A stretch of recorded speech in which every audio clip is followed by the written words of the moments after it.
restart my console. Turns out I actually didn't have to restart my console. Yada, yada, yada. One thing leads to another. It's bottom of the sixth, first and third, one out.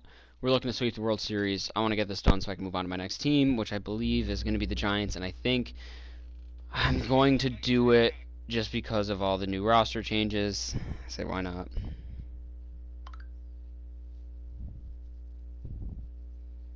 As much as I hate the Giants, especially in this game. For a report on this club's outlook heading into Game 4, here's Heidi Wackney. Striding. Okay, but I got to snap first. Ooh.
So let's get this into the box on the road. Hopefully Graveman can get out of this jam. No runs, 5 hits, and no errors so far for the Nationals. One there. Out. What a double play. What a play over there at first base by Vogelbach. Wow. 7th inning ready to roll, and that brings up leading the off the shortstop, J.P. Crawford. The shortstop. First J.P. pitch on its way. Crawford. Hit hard on the ground towards second. Castro has it, and the throw to first is in time, so the leadoff man is gone here to start inning number 7. Now batting, number 8. Digging in now, Jake Fraley, who sat down on strikes in his last at-bat. Here's the first pitch to him. High and deep to straight Attaboy, Fraley. Right field Get up, ball. Up at the track. Let's go. And this one is gone. A home run. Hey, every once in a while, these speed guys will jump up and bite one. He absolutely crushed that baseball. Doesn't fit his usual righty on the mound. Number 49. Leaning towards Evan White at 63-58. He would normally be in the lineup anyways. Your Evan attention, White please. will grab a bat and hit for the Pinch pitcher. hitting for Seattle. Number 12, Evan White. Back up the middle. There you go, Ev. That gets through for a 1-out base hit. Nice execution right there, Dan. Kept his front shoulder in, kept his Up hands next for inside the Seattle. baseball, and ripped The the center base fielder. over the middle. And if you're a Malik. pitcher right there, you Scored a can't run in get the last discouraged. 3 innings. Sometimes 7, even when you 6, make a and good 5. pitch, the ball's Did Malik Smith just get a home run? Toward the gap. Eaton going back. Nope, but he Not had gonna an have a RBI play triple. on it, and this might bring home the runner from first. And Oh, they're the not going to get him as he's in there They to threw score. home not because they're trying to get the runner, but they're without trying to a get play. an Alex. It's a stand-up triple. Now batting, the second baseman. Now the national D. skipper's up out of the Gordon. dugout on his Your way to the attention, mound. please. D. Gordon. Now Coming pitching with him for is the that'll be Nationals. all for Max Scherzer. Number 44, Daniel. Here we go, D. I think D. Gordon might finish in the top 3 for World Series MVP. There's the obvious World Series MVP, Daniel Vogelbach, but then there's, you know, some guys. I think Seager might be up there a little bit. Might silently work his way in there with that batting average. I think he's 7 for 17. One out. Including a stolen base. I know he stole a base in there at least once. Him and Mallix were part of a double steal.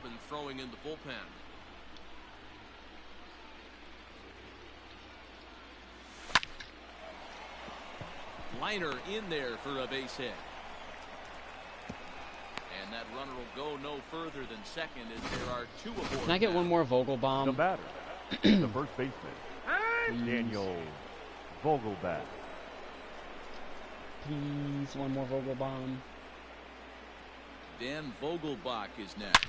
Oh, High fly ball out to straightaway center. Eaton is under it. He gets there to put it away, but the runner tags and good arm for Adam Eaton. so both runners able to move up a base, second and third now with 2 gone. Here's the third Now baseman batting. Kyle Third Seager. baseman. He hits here in a spot Kyle. where he might be able to put this one out of reach. Might already be out of reach right now, but one more run and it's a blowout. Run across here could very well put the nail in the coffin. Oh, just missed that. Mentally, they might still feel like they've got a shot if they can get out of this jam, though. There to take it now is Eaton, and the inning is over. Hopefully by the time I get to the Nationals, they have Juan Soto back. Okay, so bottom 7 will go Dan Ladies and Alvia. gentlemen, your attention, please. To take over on the Now mound and pitching start for the home Seattle. 7. Number 53, Oh, and one. Dan It's becoming Altavilla. more and more common in today's game to see relievers No like ball, this that 2 can strikes. run it up there close to 100 miles per hour. But it's so fun to watch, and he blew it right by him there. Swing and a miss as he couldn't connect on the 2-seamer, and that's out number 1. The First bat- pitch to the at-bat Number on its 8. way. Gordon is there. Throw Good in fielding, time D. first for out number 2. Good D. Now batting, catcher, Set. Here's the Yeah. 0-0 pitch. Hard Go. hit to first. And he'll step on the bag himself, and the inning is over. Starting to run out of innings here as they are unable to cut into the deficit. 8th inning coming up. Now we're going to have a Yeah. conference Your at the attention, home please. plate area, so it would The appear that we'll changes see a for double Washington. switch here. Poor now Austin pitching Meadows. and batting in Come the on now, 7th and he'll spot, slide into the Number 7th 55. spot in the lineup following the Rowan double is switch. Elliott. Wilmer Defoe Now will also playing come on third now as base he'll move and into batting the ninth. I mean, there's number ice 9 cold and Number there's 1. Austin Nola Wilmer in this series. Defoe. And there's out number 1. Poor man. Now batting, shortstop, And that'll JP bring in J.P. Crawford. Crawford. He was retired via the ground ball last time up. Hit sharply on the Oh ground. boy, JP. And into center field as he's aboard with a 1-out single. Obvious pitch recognition right there. 0-0 changeups usually get Now guys batting. out in front, but he was Number able to 8. stay back, recognize it, and drive it for a base I'm hit. afraid Lee, no double plays. That's all I'm asking. At the plate now, Jake Fraley. And he'll That's not a probably double send play, it in so, the air out to center field. Not happy, Eaton but I'm is not there, upset. 2 Not gone. mad. Not nothing. It's all good. Little pinch hit Dylan Moore against the lefty. Your attention, We'll please. get the call here as Pinch he'll hitting hit for the the Mariners. pitcher.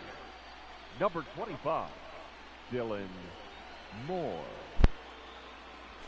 Slow little Oh, grounder Dylan, that's left not more side. of what I wanted from High you. hop and he barehands it. Out. How about We'll that? build Nugo in a second. Double switch Luke Jackson in.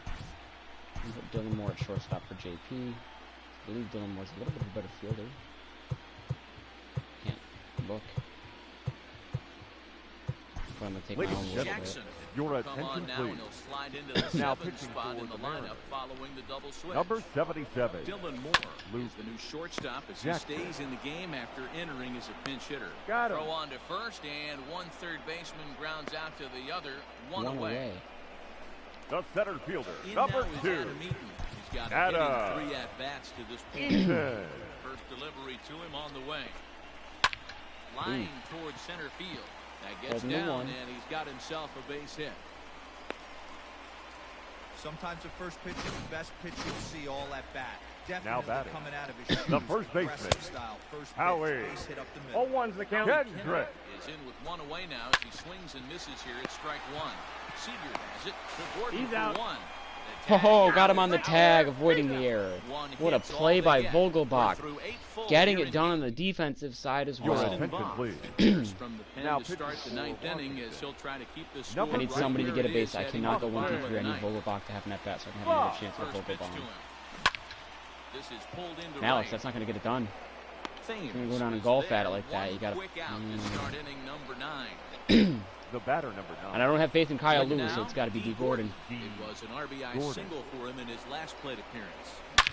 Hard hit ball to second. Damn it, D. Hauled in out there at second Hoping to go base 8 out for number 18. 2. Alright, well, The no left more fielder, Vogelbach number chance. Now in the box, Kyle Kyle Lewis. Lewis. Was a single for him in his last at-bat. Swung on Yep. and hit in the air to left. I don't know why, Robles but Kyle waits Lewis, on who it. has solid stats, 74 contact, Play, 68 and power, that'll end the makes inning. good timing on a pitch, and just never makes good contact, ever. Here now is Alright, Trey Carl Turner. Busch Jr. It's He'll not be a the safe first at situation, bat but here go in ahead the and inning. take his Leading last off, 3 outs. Well, You've been here that's before, you know what it's like. Magic. That's They're gonna shortstop. force a game 0-1. five. 0-1 the count. Turner. The 0-1. I got the count. Strike, 0 and and now 2. it's 0-2. I just think after seeing both those pitches right there, 96, you have to be on the fastball or you're not going to catch up. If you're sitting off speed, that fastball's going to blow right by you. Got him, one away in the Got him ninth. looking as that had two-seam action on it, one gone. Now batting, right fielder. Big Eric. fastball. 0-1's the count. He's well behind it with the Hey. swing. No, that's Breaking down. ball called just a bit low. Tough to lay off a breaking ball that good, but he saw it all the way. Oh, there it Big goes. swing by Thames and a deep drive to right. It's another one of those balls that definitely, like, in real life, with the way it's hooking, would hook foul, but then it just straightens itself out in an unrealistic way. And that's not a no-doubter, because you don't know if it's going to stay fair. Like, that's a no-doubter, fair or foul type, you know, but I don't know if it's going to stay fair or not.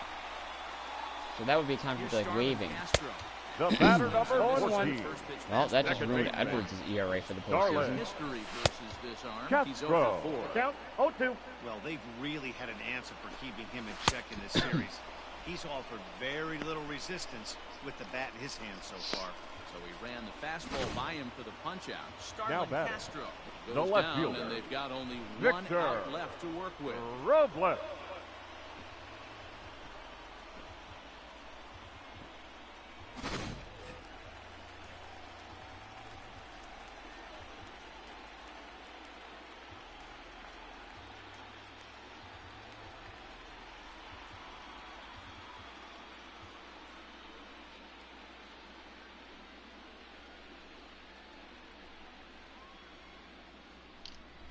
Alright, last out. Victor here. Robles digging in now, and it's fouled away.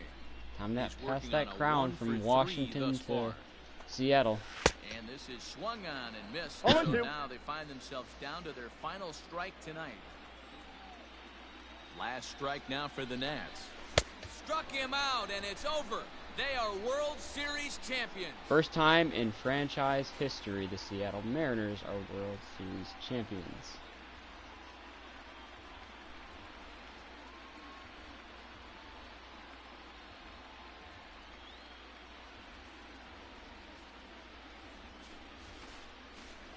Wow! World Series champions. The only thing that could have made this sweeter would have been doing it in front of the home crowd. But hey, they're not complaining, believe me. Now they can look forward to celebrating during the parade. Let's get through all this.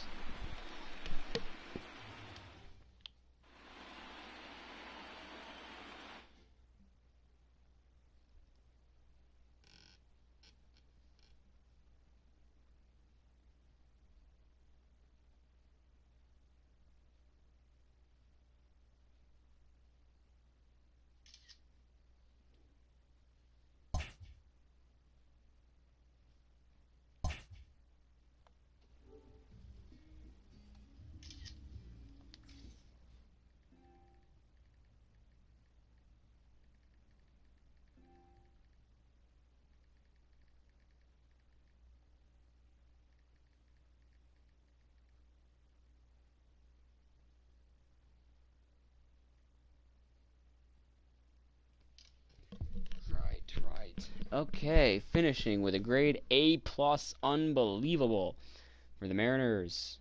119 and 43 record. And a solid green line going all the way up. Little bit of trouble around game 60 for a quick second.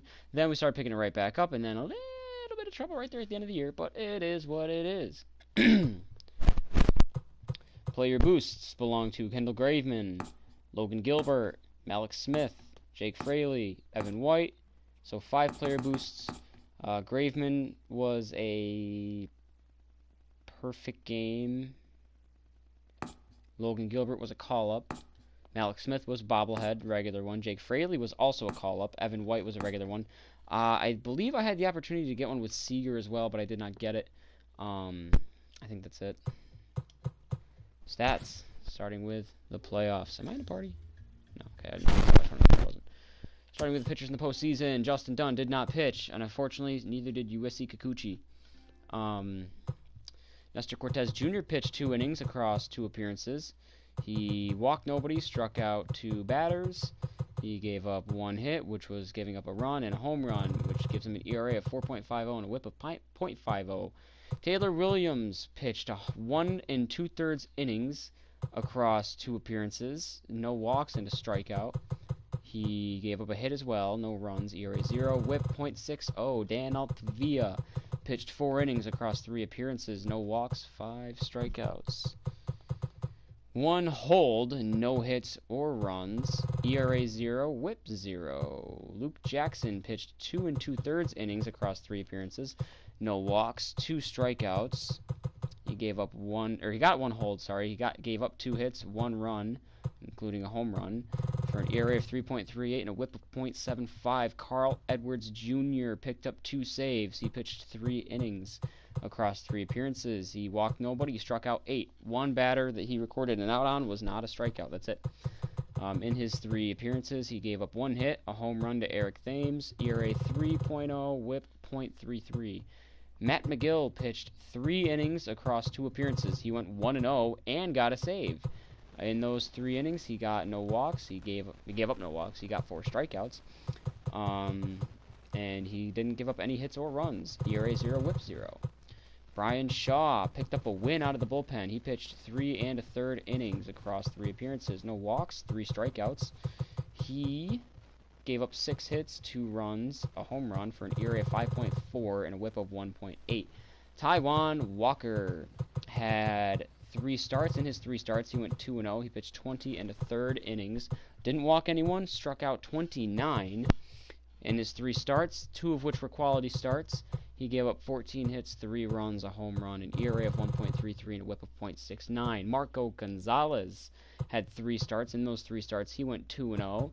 Across 24 innings pitched, he gave up 2 walks, got 25 strikeouts. 3 out of his 3 starts, all 3 were quality. 2 of them were complete game shutouts. He gave up 19 hits, 2 runs for an ERA of .75 and a whip of .88. Kendall Graveman had 2 starts. In his 2 starts, he went 2-0, pitched 14 innings. He walked 1, struck out 22. Both of his 2 starts were quality starts. He gave up 11 hits, 1 run, and that's it for a .64 ERA and a .86 whip. Logan Gilbert had 3 starts. He went 3-0, pitched 23 innings. He walked 1. He struck out 34. All 3 of his starts were quality, including a complete game shutout. He gave up 11 hits, 2 runs for a .78 ERA and a .52 whip. On to position players, Tim Lopes, Joe Hudson, and Shed Long. None of them had an at-bat. Dylan Moore had 8 at-bats. He got 2 hits, scored 2 runs, and drove in 3 for a .250 average. Not bad. Evan White had 34 at-bats. He got 9 hits, 2 home runs, 6 RBIs, drove in 5 runs, a .265 average. J.P. Crawford had 35 at-bats. In those 35 at-bats, he had 10 hits for a .286 average. He got 2 home runs, 5 RBIs, 5 runs scored. D. Gordon had 14 hits and 49 at-bats for a .286 average. No home runs, but he had 6 RBIs, a stolen base, and he scored 5 runs. Malik Smith in 46 at-bats got 17 hits for a .370 average, including 2 home runs, 9 RBIs, 3 stolen bases, and 9 runs scored. An OPS of just under 1 at .979. Jake Fraley was pretty damn impressive.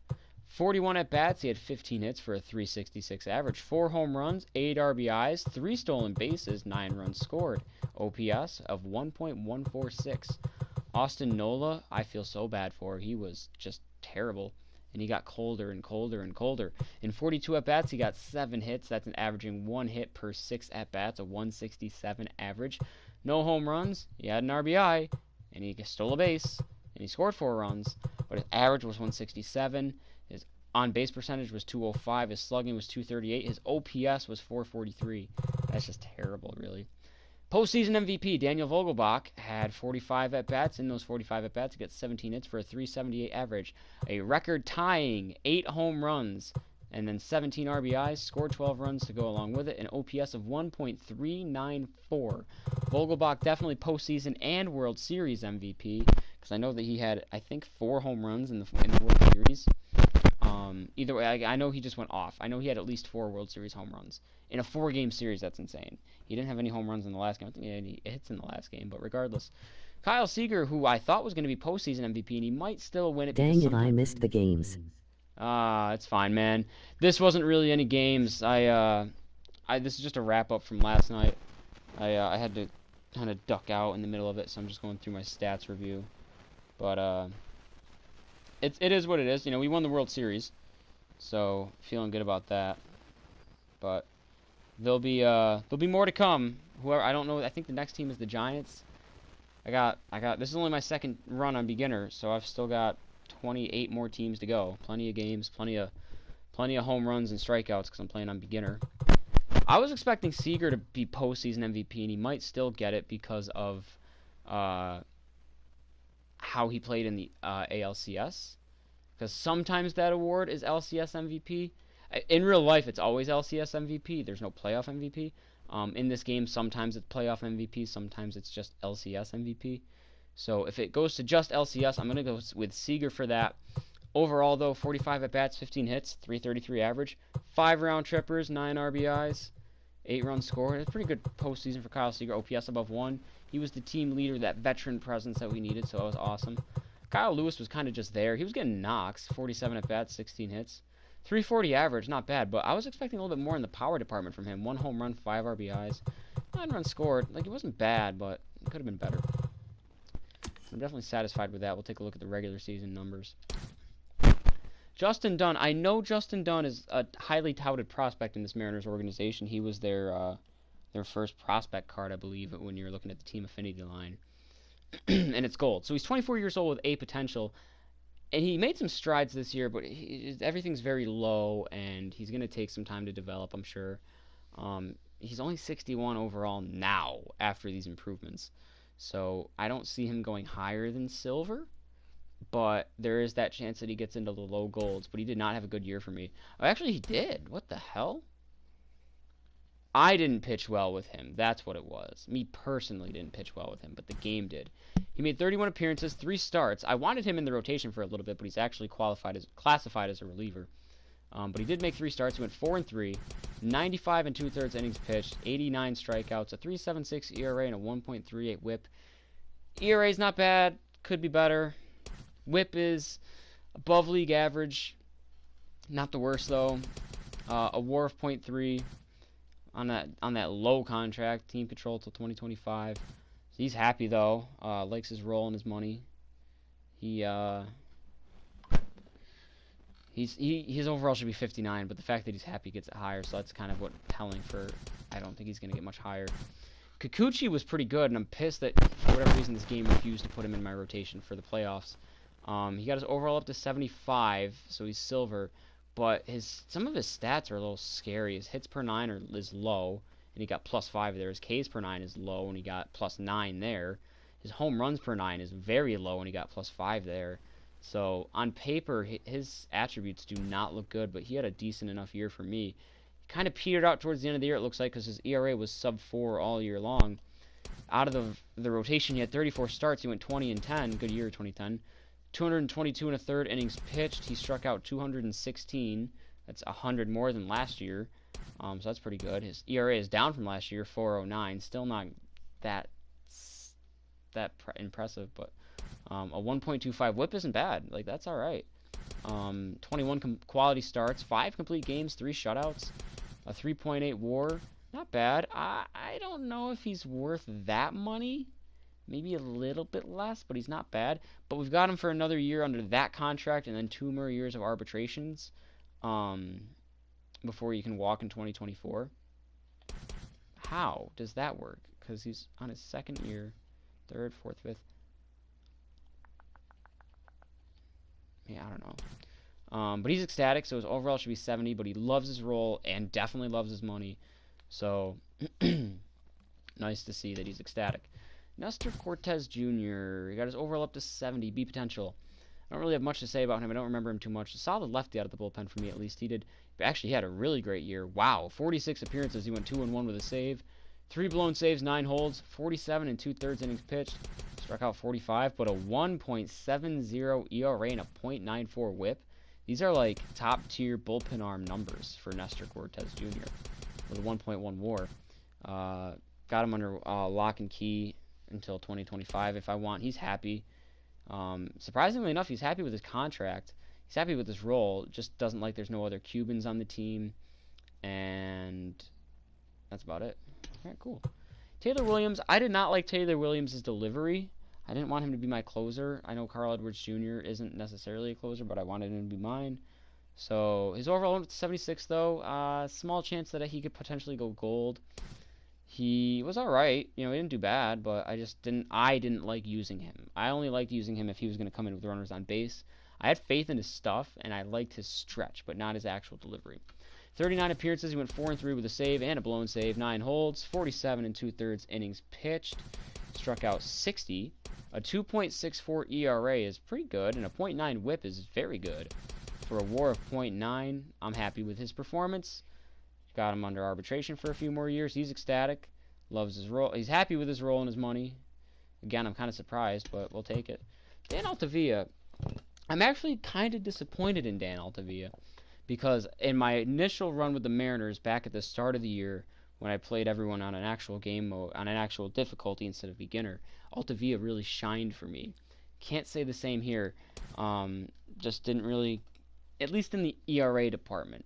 34 appearances, he went 6-1, 1 save, 4 blown saves, 8 holds, 35 and 2/3 innings pitched. He was able to strike out 49, but his ERA was 4.54. That's not good.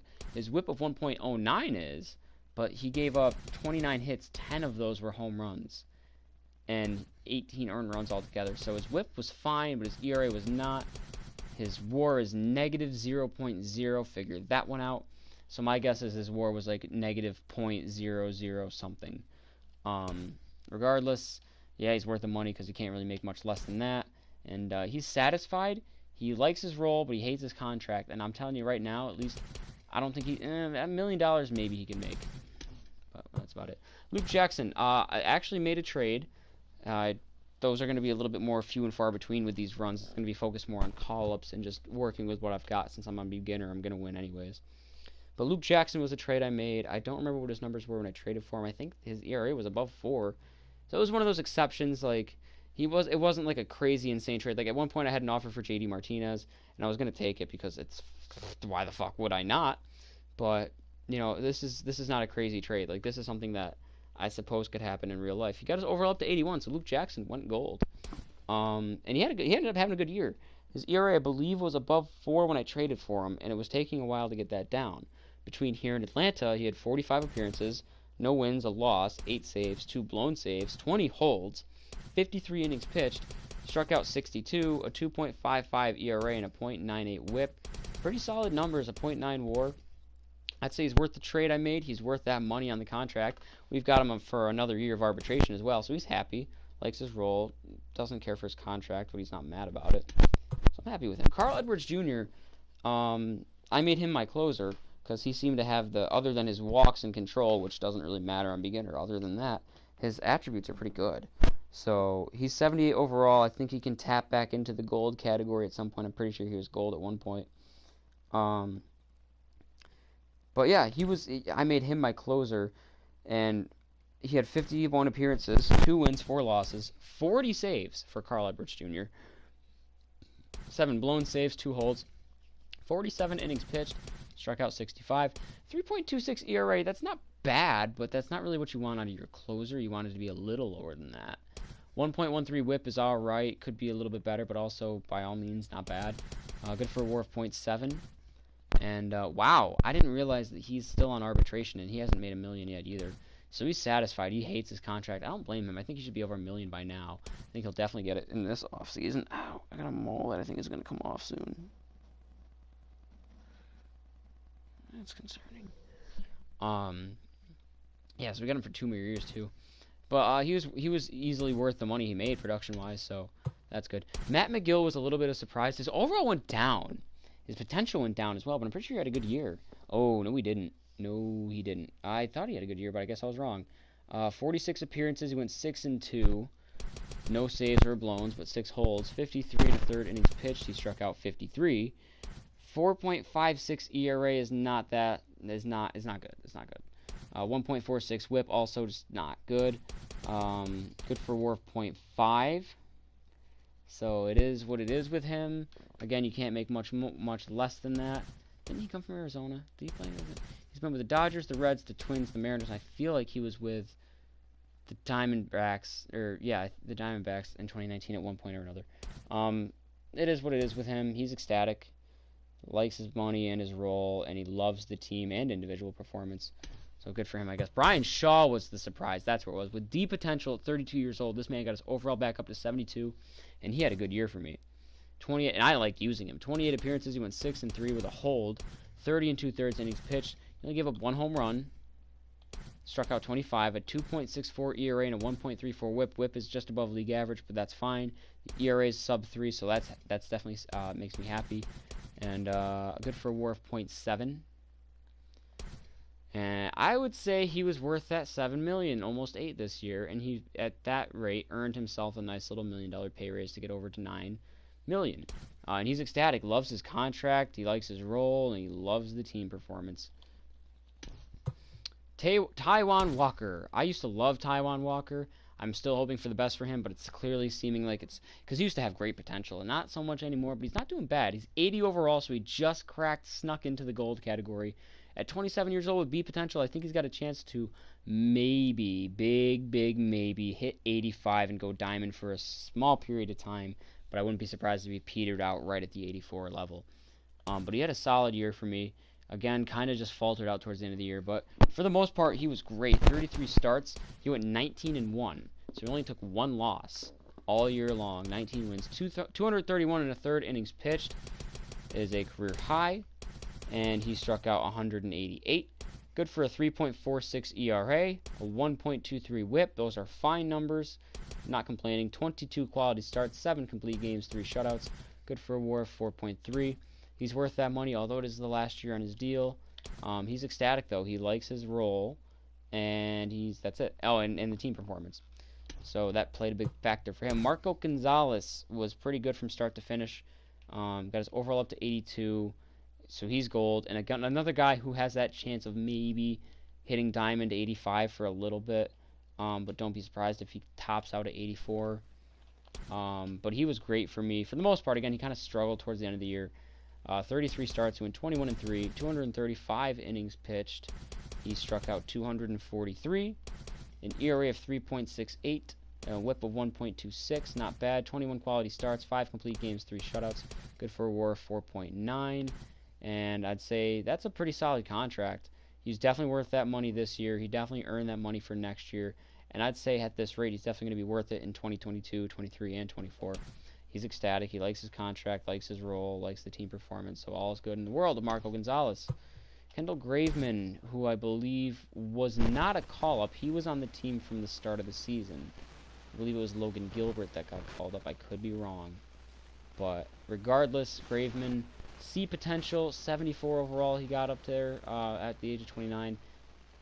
A very small chance that he's going to make silver probably if he improves at all. But he's definitely not going to crack gold, almost not at all for sure. But he didn't have a bad year for me. In 28 starts, he went 14-4, 187 2/3 innings pitched, struck out 165. Good for an ERA of 3.26, a whip of 1.15. Those are fine numbers right there to have. 20 quality starts, 5 complete games, 3 shutouts. Good for a WAR 4.3. And, yeah, he's definitely worth $1 million. I mean, I'd say he was worth more than that. But it's his last year on his deal. He's eligible for free agency. He's happy. He likes his role, but he doesn't like his money. And the fact that he's only $200,000 short of his expectation and the fact that he's that sad about it, kind of annoying. But whatever. Good for him. And then Logan Gilbert, who I believe was the call-up. Yeah, he was definitely the call-up. 22 years old with B potential. He gets up to 75 overall silver already. I think he's got a very good chance of going gold.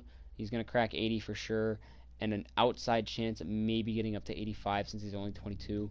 But it really depends. We'll see. Not really a hot year for him. 19 starts, went 11 and 5, 123 and 2/3 innings pitched. He struck out 161. So those are pretty decent numbers, but his ERA was 5.24. That's not good. His whip was alright at 1.31, so it looks like the long ball was his problem, or just having men on base when he gave up a home run. That ERA not so good. Whip league average. 7 quality starts, 2 complete games, 1 shutout, 3.9 WAR. I mean, this kid is making pennies. I mean, he's under team control and arbitrations and all that till 2026. And he's definitely got to be pissed about his contract, and I don't blame him. He's happy, though, overall. He likes his role, but he hates his money, and I don't blame him. He's making 5 digits when the basic level is 6. So that's the pitchers. Position players for the regular season. Take a sip of my drink here.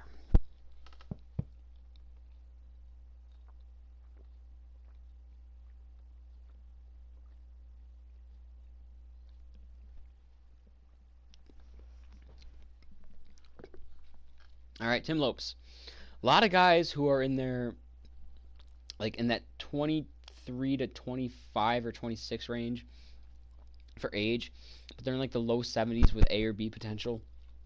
So a lot of these guys, you just don't know how they're going to pan out. Lopes is an okay not a bad defender with some decent enough speed, a little bit of contact hitting to his name, but nothing really more than that. Overall, went up to 72. I think he'll get to silver maybe. He can get that 75 benchmark. I wouldn't expect him to go gold, though. He wasn't bad. He was platooning for a quick minute with J.P. Crawford until I figured out the Dylan Moore situation. He played 81 games, 98 hits, 6 home runs, 47 RBIs, 9 stolen bases, 336 average. Good for a WAR mainly off the bench of 3.8. You know, another guy, just long time under control, so he's satisfied. Wants to be platooning, and that's the one thing that's got him down. Joe Hudson, 28 years old, B potential. He got his overall up to 71. Don't expect him to make silver even. But looking at it, not a bad contact hitter, you know, in the 60s with the contact. And he can field, you know, he's a decent fielding catcher. But the power's not there, and he was no Austin Nola or Tom Murphy. So he only played 39 games as a backup catcher, 37 hits, 2 home runs, 10 RBIs, stolen base, 262 average. You know, very small sample size, good for a WAR of negative 0.0. He's been bouncing around from the Angels to the Cardinals, now with the Mariners. But hey, he's got a World Series ring. And he's making $500,000 a year. And he's gone under arbitration until 2025. He's happy. You know, expected to be depth, and he's on the bench, so basically the same thing. Shed Long, A potential, 24 years old, got his overall up to 71. Here's a guy who I would have liked to have seen develop more, or have given more time to. Maybe in the future I'll do that. I don't know. But looking at it, his fielding's not bad, and I think that'll get better. His speed's alright. His hitting is where he's going to need to improve on the most. At A potential, with 24 years old, I think he's definitely going to make silver. And I think he has, depending on how fast he progresses in these next, 3 years, maybe he can get 80 and get gold. But I would not expect him to get higher than the bare minimum for gold at 80. He only played 12 games this year. He only had 53 at-bats, but he got 21 hits, 4 home runs, 14 RBIs, and he stole, no, that's strikeouts. So for 396 average, OPS of 1.165. Good for a WAR off the bench of 1.0. Under control till 2025. He's happy. You know, it's an expected role for him. Dylan Moore, I wish I figured out sooner. I wish I knew that he could have played short sooner. He's a decent fielder with decent speed, and he's an okay hitter, but against lefties he can actually get something done. He got solid stride there. He made plus 12 in the contact against lefties, plus 6 in the power against lefties. So he could actually, that's why I started platooning him with JP, because JP cannot handle lefties for shit. 101 games. He also played in the outfield for a solid chunk of time. He's a super utility. He can play any position. First, second, third, short, left, center, right. You just can't catch. 101 games. He had 132 hits. And that's good. That's what I want out of a guy like this. I wish he actually played more. Let him start almost every single day, just at a different position. But he missed 61 games. 132 hits, though. 25 home runs, 86 RBIs. 321 average, 955 OPS. This is a great year for a guy who's not in the starting lineup. I mean, this is a great year for a guy who is in the starting lineup. This is incredible for a guy who wasn't, technically. Good for a 5.9 WAR. He definitely deserves more money than that, and I hope he gets it. He's satisfied, and he deserves more money than what he's expecting, too. But overall, he's still satisfied, so wow. Evan White made a... This is one that I think is going to make some solid strides. Decent speed, decent fielding, and I think his fielding will get better. He's 23 years old at A potential, 79 overall. He's 100% going to make it to gold. He's going to get to 80, no doubt. I think he's going to make it to diamond, too, at some point. His hitting, look at these. Plus 12 to contact against righties, plus 8 to contact against lefties, plus 10 to power against righties, plus 5 to power against lefties, plus 14 to plate vision, plus 6 to plate discipline. Every category increased by at least 1, except for his speed, and that's fine. So I think he'll definitely make gold for sure. He's 79 right now. I think he'll definitely make diamond at this rate. And he had an incredible year. This is his rookie year, so I think he's going to win Rookie of the Year. 146 games. He had 177 hits, scored over 100 runs, 34 home runs, 97 RBIs, 19 stolen bases, one shy of a 2020 year. 323 batting average and a 978 OPS. Great year for this young rookie here. 6.3 WAR. And look, he's already making a contract that he deserves. We've got him under contract till 2025. He's definitely worth more than that. He's more than the 5.2 million in 2025. So I feel a little bit bad about that. But he's ecstatic, loves his role. He thought he'd be a depth player, but he's just shining. So everyday player. He wants his contract a little over $1 million. Well, he's making $4 million. So he's very satisfied about that. The one thing he doesn't like is it says he's performing below league average. I'd argue he's above league average, because most guys don't hit 320 with over 30 home runs, but that's besides the point. JP Crawford, A potential, got his overall up to 70. He's 25 years old. I think his fielding is underrated. I think compared to in real life, I think he's a little bit of a better fielder. But for the most part, he's not bad. He made some solid improvements in his hitting against righties. Not so much against lefties, and that concerns me a little bit. I think that's what's going to drag him down. He'll make silver, I'm sure. His fielding will increase. Again, if he can handle righties, he can just start platooning with someone, and that'd be fine. He'll get silver. I don't think he'll get gold. Like I said, because that lefties thing will hold him down. And then the fielding, a little bit lower than where you want it to be, but I think it'll get better. He had a really impressive year, though. This game liked him a lot. He had 148 hits, 27 home runs, 88 RBIs, 12 stolen bases, 314 average, and 964 OPS. Good for a WAR over there at shortstop of 5.8. Can I see his average against specific hitter, handy pitchers? No. So good for WAR 5.8. He's worth that money. He's worth $1 million, I'd say, after that year. Satisfied? Yeah, he wants over $1 million, and I don't blame him. Thought he'd be a depth player. He ended up platooning, so he's happy about that. So it balances out. D. Gordon had a kind of return to form year, or maybe even a career year. The speed is still going down ever so slowly. He's not the Flash, well, the son of the Flash that he used to be. But he's still definitely got some speed to him. His fielding's going down the wayside a little bit too, but he can still bunt, and he's durable.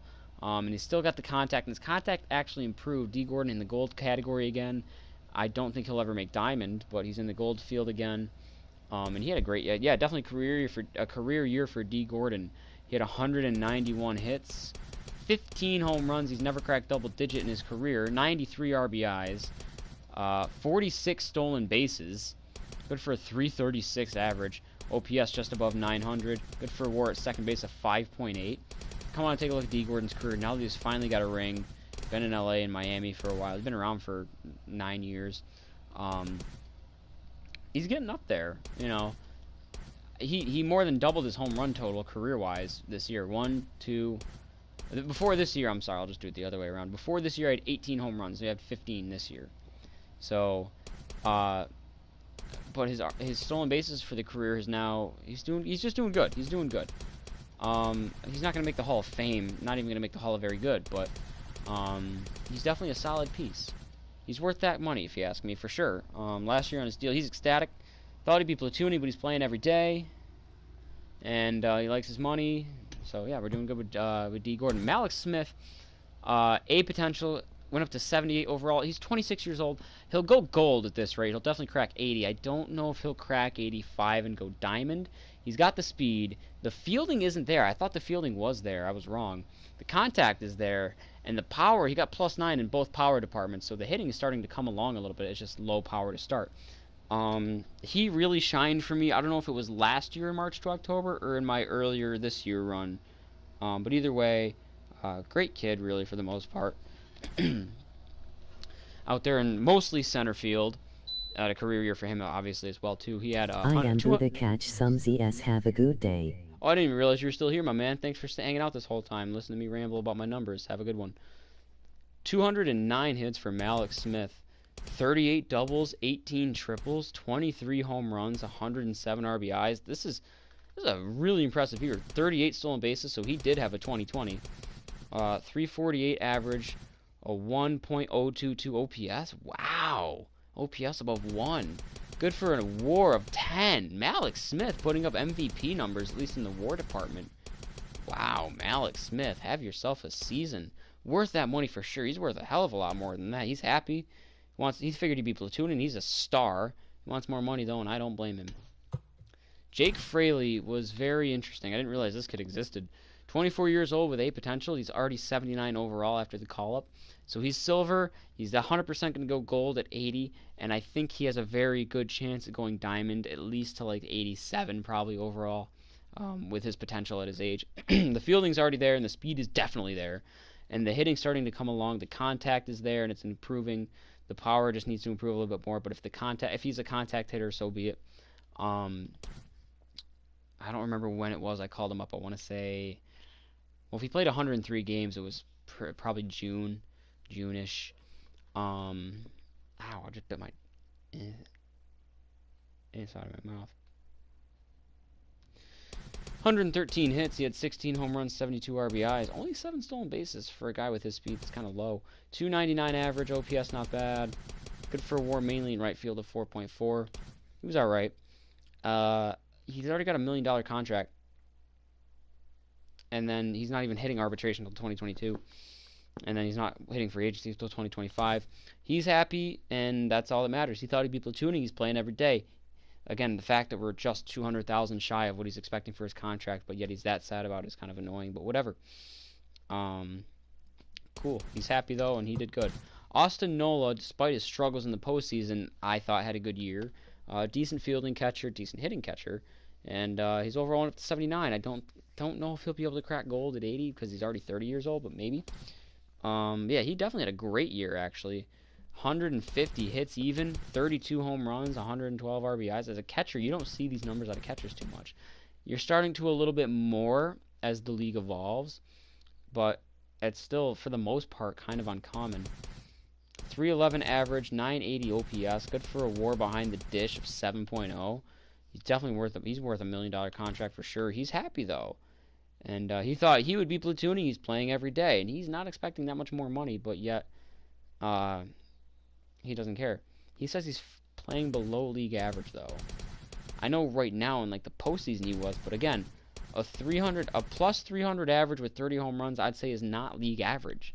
Most guys are not going to hit 300 with 30 home runs, 100 RBIs. So I think he's above average. I'm going to say Vogelbach for last. Kyle Seager, kind of disappointing a little bit. He definitely started slow, Kyle Seager did. But, I got to answer a Snapchat. What am I doing?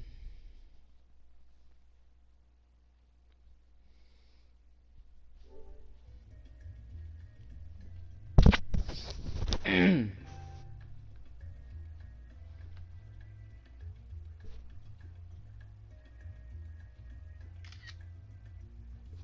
don't like that.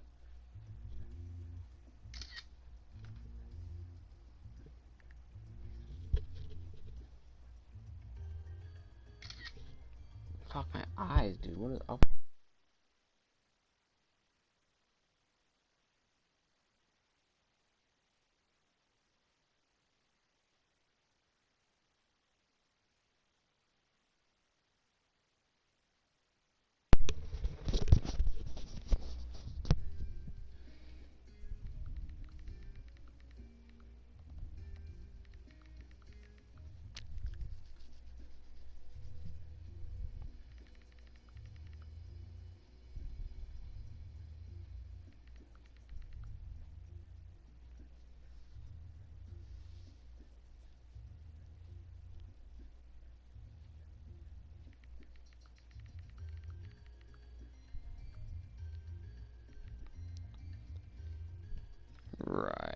Okay. Oop.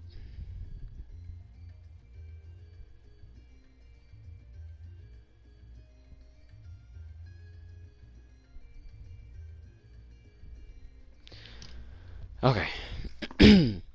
So yeah, Kyle Seager, he started off slow. I mean, his overall stone up to 85, so he hit diamond. I think he's going to top out there. Not a bad hitter, obviously, and especially can handle. He's a lefty that can handle lefties. You don't see that too often. The vision, discipline, and clutch are all pretty much there. His fielding's not bad. He started off slow, ended up having an okay year. I mean, I'm not going to complain about his production. 150 hits, and again, as the veteran presence on the team, he had 150 hits, 24 home runs, 88 RBIs, 299 average, a 904 OPS. Like, those are not bad numbers at all. Good for WAR at third base at 5.6. I think he is starting to, the keyword starting to, he's been around for 9 years. Depending on how the next, like, 2-3 years go, I think he's starting to potentially have his number being hung up in a Seattle rafter. Obviously, being the leader of the team, presence-wise, on their first World Series championship would definitely help solidify that case. If he can get to 1,500 hits and 300 home runs, all in a Mariners uniform, I think they could think about retiring his number, because I know this is a franchise that doesn't. This is a franchise that has a history of great players, don't get me wrong. Guys like Griffey, Ichiro, Felix, Randy Johnson, A-Rod, Edgar Martinez. Those are, every name that I just listed there is an all-time great and a first ballot Hall of Famer, if you ask me. Maybe you make the argument for A-Rod because of the whole steroid thing, but regardless, he was still great. So, and for that matter, even though he was kind of an ass about it at one point, saying, "Oh, I never did that. I'd never be caught dead doing that," and then it turns out, yeah, he did. Pretty much own up to it after. But that's the thing. He eventually owned up to it, and he wore it. He took a year off from that suspension, and he's kind of rebounding now as an analyst. Like, he's really winning over everybody because, I mean, sometimes he's dumb as rocks. Like the other day, he said Gio Urshela is the best defensive third baseman in the entire American League. And he even said Matt Chapman's name while saying that. So it's not even like he forgot about Matt Chapman somehow. But that's besides the point. He does have a good analytic insight to the game. He knows so much about the game. And for the most part, he seems like a really good personality now, which is fucking crazy. And that's coming from me, a Sox fan. But regardless of that, Seager needs a few more good years before he can think about this, but it's getting close. Worth the money on his contract. He's got one more year. Hopefully he comes back. He's ecstatic. Loves his role. Loves his money. Loves everything. So when his contract's up next year, I think he'll come back. Kyle Lewis is such an interesting one to me. 24 years old with A potential, but he's 69 overall. And he's 69 overall to end the year after a full season. His hitting isn't bad. He can handle right-handed pitching, 74 contact, 68 power, and then he can handle left-handed pitching a little bit, 62 contact, 54 power, and he made improvements there. But his vision is low, even though he got the +8. His discipline's low, even though he got the +4. His clutch is very low, despite the +3, and his fielding is not that good. I mean, the fielding stat itself at 61 isn't terrible, but it's not good. But he does not have an arm, or accurate arm for that matter, and his speed's not really there. So I was definitely expecting a higher overall from him after the end of the year, but he just didn't really have it. I mean, he had a good year. He had 162 hits. That's 1 hit per game if he played all the games. He didn't, though, so he averaged more than a hit per game. 32 home runs, 112 RBIs. Those are great numbers. 279 average is fine. It's not amazing, but it's not bad. 849 OPS, not bad. Good for a WAR of 5.9. Like, that's a solid year. He's worth the money. I'd say he's worth $1 million already. But his overall says otherwise. He's ecstatic, though. Thought he'd be a depth player every day. Thought he'd be making less. He's making more. So on. But the team leader, and the guy who I think the only guy on my team has a shot at MVP, Daniel Vogelbach. 27 years old with B potential. His overall went up to 80. He's gold. I think he has a chance to go diamond. His fielding's not bad. He made a little bit of improvements, but it's not bad, but it's not good. The biggest thing to me, though, he already had the power numbers, but he got his power against righties up to 90. And he got his power against lefties up 11 from 70 to 88. His discipline's already all the way up at 99, but his vision and clutch are pretty low. Both of those were at 40 to start the year, and he got those up to 46 and 43 respectively. The biggest thing to me was his contact improvement. At the start of the year, his contact against righties was 49. He got it up to 60.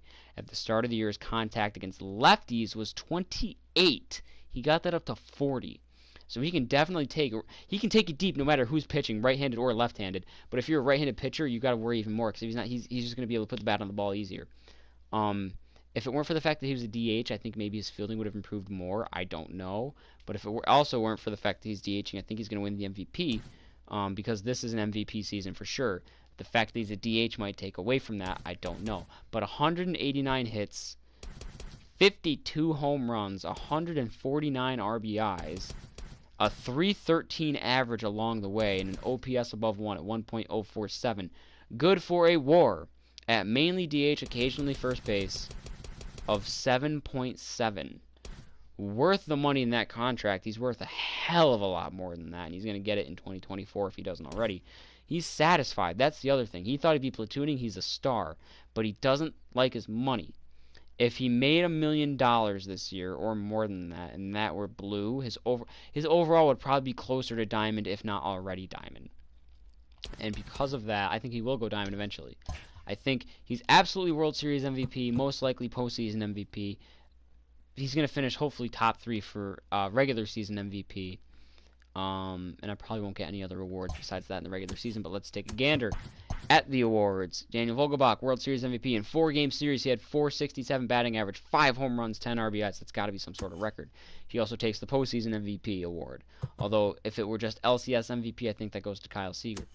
Silver Sluggers, Malik Smith and Kyle Lewis both just finished outside of that behind Giancarlo Stanton, Mike Trout, and Aaron Judge.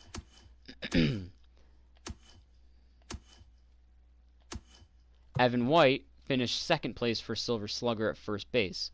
I think that makes sense. Austin Nola finished second for Silver Slugger at catcher. I think that makes sense. Daniel Vogelbach won Silver Slugger at DH. I think that makes sense. Gold Gloves, I'm not expecting any Gold Gloves. I don't expect any top 3 finishes for that matter. Yeah, none there. Hank Aaron Award, nothing. Rookie of the Year does go to Evan White, and I think that makes sense. Although Yoshihitomo Tsutsugo, I don't know how to say the last name, but Yoshitomo Tsutsugo, I think that was right, but I'm going to just stick with Yoshitomo, or Yoshi for short. Had a decent enough year. He's an interesting one who I didn't know existed at all until the actual regular season started.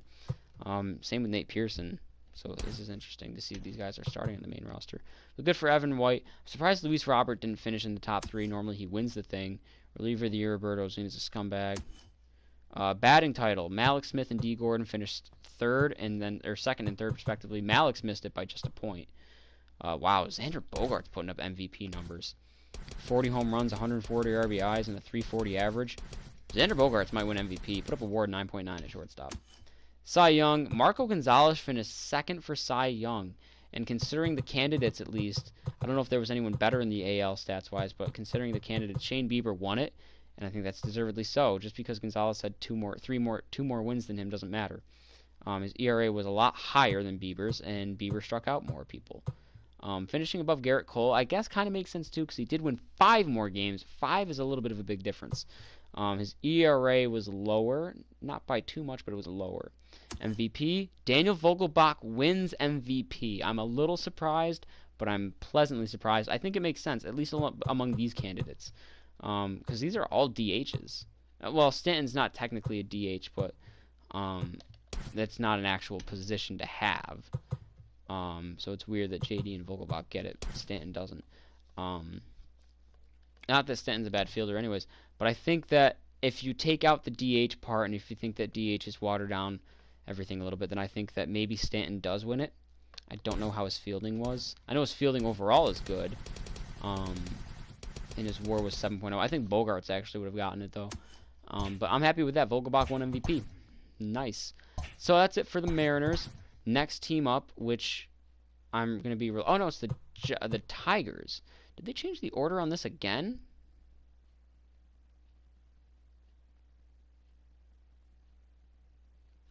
I think they might have... No, there's no way they would have changed it again already. No, they definitely didn't change it again yet.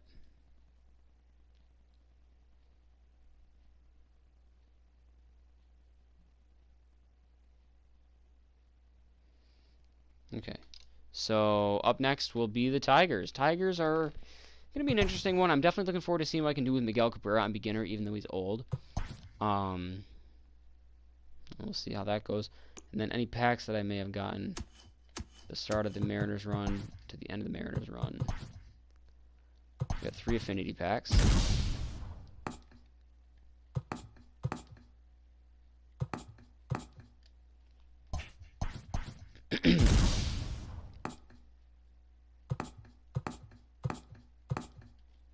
Enjoy the Casey.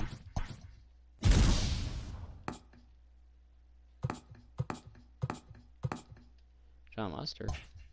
And then 2 regular packs. Tyler Chatwood.